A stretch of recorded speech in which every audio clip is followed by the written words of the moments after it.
Can Elite Gaming pull out another victory in the CWL? We're going to start out here with some Town Hall 10 versus Town Hall 10 3-star attacks, in particular with the Hog Riders. Welcome guys, I'm your host Judo Sloth. We are diving straight into the action here today. Make sure to leave a like on the video if you find it helpful and subscribe for more Clash of Clans. So checking out this first attack, the funnel is already created at the bottom with them golems and wizards, and we have a jump spell accessing the Inferno Tower, and notice the enemy CC and the enemy queen is going to go down there as well. So fantastic start to this attack, and we're also narrowing down where the Hog Riders are going to go to. We're controlling their pathing. So since the defenses are all taken out within this area, they're going to move straight to that second Inferno Tower. And again guys, I've said it many times on these Town Hall 10 videos, but the Inferno Towers have to be your priority. Since we can target that second one ASAP, it is a bonus. And then as we move through the base, there's not a lot of area here where giant bombs could creep out on us. The defenses are quite compact, so the kill squad, that deep kill squad, taking them 2 golems was definitely worth it in order to get right into the base and mean that the Hog Riders didn't have to take out the defenses within the open spaces. They could concentrate on the defenses here where there wasn't a lot of room for error in terms of them traps. So guys, again, at Town Hall 10, focus on them Inferno Towers, and if you can narrow down where the Hog Riders will go, they are super powerful guys. Let's check out another attack showing you the Hog Riders for the 3 stars.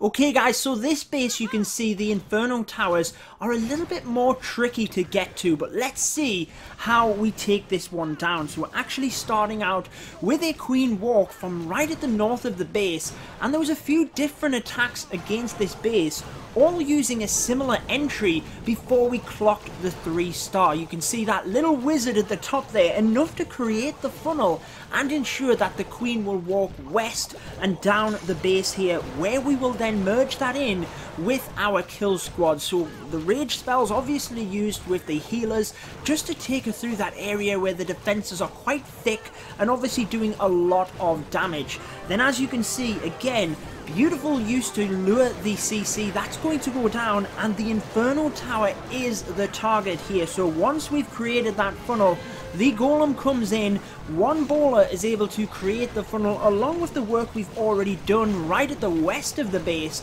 and then we can bring in the king, a few extra bowlers in order to push right into that Inferno Tower. And notice where the queen is standing as well guys. She is one of them, you know, defenses in itself that you need to take down and prioritize. So as we come forward, the poison spell is ready just to slow that enemy queen down. The jump spell and the rage spell pushes them troops forward, and once they get into the core, look at it guys, we've narrowed down that path. We know where the Hog Riders are going to go. They are concentrated right along this final channel of the base. Again, not a lot of room there for error in terms of giant bombs. We know where they're going to go. We can control the heal spells in order to maximize the amount of Hog Riders that receive the benefit. And check out our heroes in the middle there just helping out. The queen clutches it, stepping forward and taking out that Inferno Tower right before the Hog Riders get into that area. They are going to have to move over that dangerous zone next to the Inferno Tower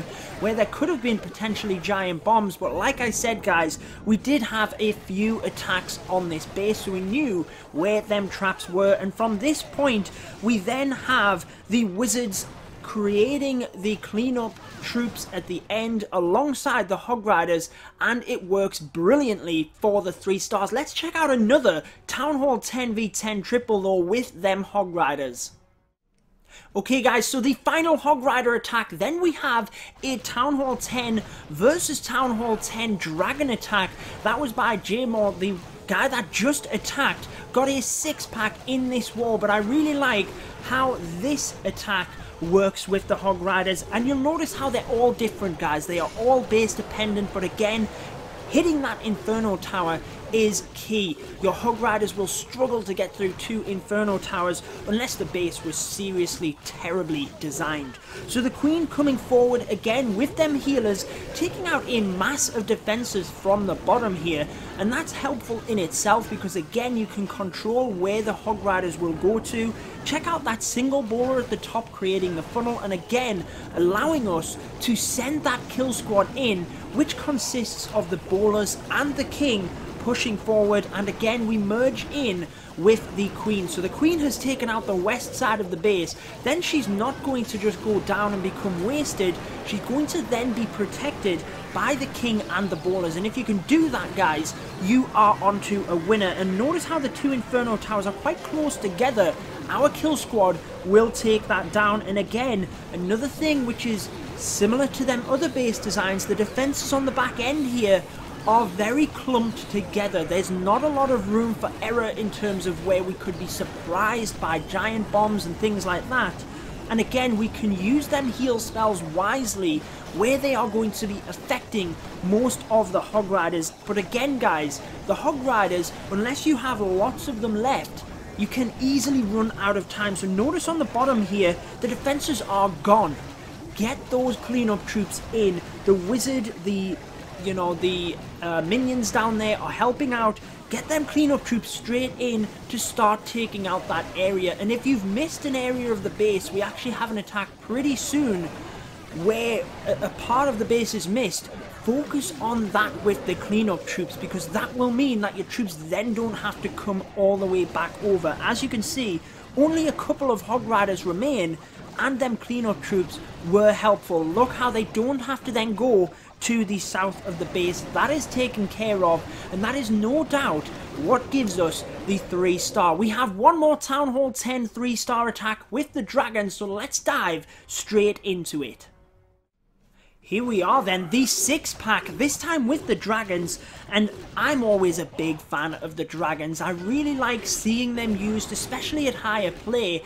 We have a few Town Hall 9 attacks after this one, just to show you a little bit of variety, and one of them is a Dragon attack as well. So checking out this one then, we have the Inferno Tower right to the east of the base here with the air defense as well. There's 2 of them in fact, and we're pushing the heroes forward to try and get that area. So the Archer Queen has snuck into that little pocket. Pressing the King's ability meant he could push through them buildings a little bit quicker to ensure that the Archer Queen went into the base itself.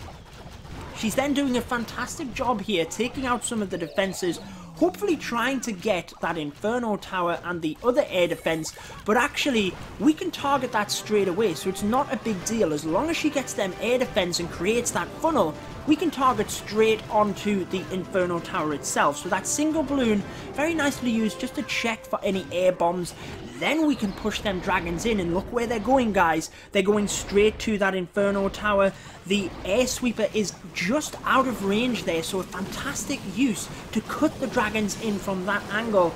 And check it out, they barely lose any health to that Inferno Tower. It's not as big of an issue when they're on multi-mode against the Dragons, as long as they're not getting blasted by other troops. But the Dragons can be quite slow. You wouldn't want them to spread completely out over the base, so we're controlling the fire onto the south of the base. Yes, one of them strays up to the north, but then we have balloons flying in from that area, including the cloned balloons, which take out the defenses there and allows the Dragons to concentrate fire onto that second Inferno Tower. So although we didn't come in with the kill squads, we very much knew where the Dragons were going to go and how we were going to take out the Inferno Towers. And again, guys, at Town Hall 10, that is precisely what we need. So for Town Hall 10 versus Town Hall 10 triples, I forgot to say, guys, always mention it at the start of the video, but if you want to join Elite Gaming, everything you need to know is in the description, and I'll put it at the start of the video as well. Let's move on to some Town Hall 9 attacks though before we see who wins the war. So Town Hall 9 then, let's stick with the Dragons for this one before we move on to some Hog Riders and then a Lavaloon attack. Now check out this base design. All of the air defense lined up like this.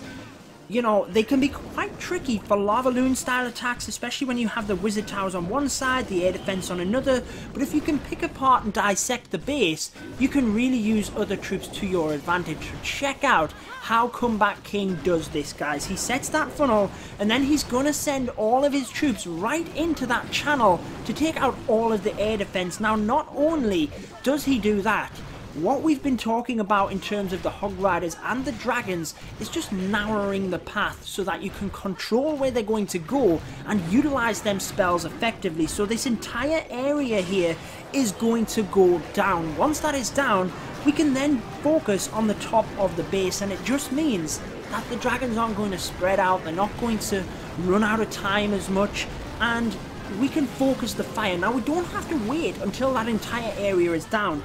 These buildings that are left standing are clearly going to send the Dragons in that direction, so we can get them in. Now, this is what I was talking about, guys. The Dragons are clearly going to move up to the north and around the base, but this gold storage is left behind. That could be valuable seconds at the end of the raid that the Dragons would have to move down towards this. So notice how Comeback King makes sure to clock some of them cleanup troops onto that gold storage. That is super important, guys, and it can be the difference between the 3-star and just getting that 2-star. We're also taking out the buildings at the side there where, you know, they're further out the way. They would take time for the Dragons to get there. Now, I know I've talked a little bit about the cleanup there and not focused as much on the Dragons, but he did such a fantastic job setting up the raid that really the cleanup troops were the important thing. Now, as it happens, they're going to have to come back down to this gold storage. The archer then just not able to take it out, but he still has plenty of time because that raid was planned out so beautifully. So let's move on to a Town Hall 9 Hog Rider 3-star attack. Now, I have mentioned the GoHo attack as probably my favourite, or which I think is the best Town Hall 9 3-star strategy, because it is so consistent against a wide variety of bases so long as you set it up and use it effectively. So here we are then, 3 golems, and the point of this, unlike the kind of old meta, which was actually probably a year or two ago now, where you just want to take a small kill squad, take out them key objectives and surround the base with Hog Riders, that still works, by the way. But what we actually find is more effective because of the bowlers is sending in a deeper kill squad. So 3 golems along with them whizzies have created such a large funnel, and the earthquake spells have opened up the entire base here, well, right until the middle anyway, because the Hog Riders are going to be on the back end there. So the bowlers along with the heroes come forward, they take out all the unpredictable areas of the base here. Check it out, all of the gaps around the expo. There's another giant bomb going off. The other expo goes down, along with the CC, enemy queen, all of them defenses. Then we can just send the Hog Riders around the back end. So check it out. We're then going to be nice and surgical onto the point defense. Giant there, very nicely used in order to distract. Not sure whether it was needed or not in terms of the bowlers were actually there, but then again, you know, the giant has more health. It is able to distract the point defense for a little while whilst the Hog Riders get in freely. And I notice how we've left 3 of them, guys. That's because the air defense here, we do have the heal spell, but the air defense isn't going to do anything. This cannon on the back end is what's going to do the damage on the Hog Riders, so just saving them final few hogs to really pinpoint that cannon, try and get it down that little bit earlier. And if the Hog Riders were going thin, I know it didn't make a difference in this attack, but if they were going thin, then it would have just meant that we would have been able to target that cannon easier. And honestly, guys, that can often make the difference between the 2 stars and the 3. So there you are, brilliant Hog Rider attack. We have one more. What do you think, guys? I gotta tell you, it was a very close war, and it was super exciting to watch and observe. We will find out what happened after this next attack. Here we are then, the final attack by Jacob, a beautiful Lavaloon attack, and I've never been very good with Lavaloon myself, so it really impresses me when I see Lavaloon attacks performed so brilliantly. And for this one, it's all about the haste spells and then really using the other spells where it matters. So as you can see, no poison spells taken, nothing like that. We're maximizing the haste spells and we're really creating a funnel, carving out an area in the east here. But notice who is standing over there. The enemy Archer Queen is going to go down. Now, often you can use the rage spells, skeleton spells, things like that mid-raid in order to take her down, but in this case she's already going down. We can maximize on the haste spells, and from this point it's really just using the lava hounds and the balloons, and he goes around in such a fantastic circular motion. So notice how we've already got the haste spells in to try and protect the balloons in that area, push them forward to the lava hounds quicker, and we're not moving on until there is lava hound cover. You don't want to move on to the next part of the raid. So notice once their air defense go down and the lava hounds start to move through, we then start the next portion over on the west where another lava hound comes forward. Because the other ones are starting to go down, then we can really use the spells in that area where there was the Tesla farm, a lot of defenses where there's not a lot of lava hound cover either because they've moved up to the north. So therefore that is where your balloons are most exposed. That is where you want to use them spells. Even have the haste spell, sorry, for the end, but there is nothing to stop these balloons now, really. There's no splash damage, nothing like that, and there's so many left over. And again, guys, with the balloons, make sure you have I am obsessed with them haste spells. Make sure you have the clean up troops as well, because the balloons can be one of them troops that, you know, they just struggle at the end depending on the base. So here we are, guys, and you will see that Elite Gaming clutched the victory right at the end, 110 to 109. It was a fantastic war. Them 4 Town Hall 10 triples really put us in good stead, and we did a fantastic job jumping up as well. As you can see, North Watchers, a fierce competitor, and they put up a fantastic job as well. You know, these CWL wars, they're always so close, they're always so competitive, and I take my hat off to each and every one of the attackers in both of these clans. But that wraps it up for this one, guys. I hope you have enjoyed it. I've been your host, Judo Sloth. Make sure to subscribe for more Clash of Clans, and until next time, peace out, guys.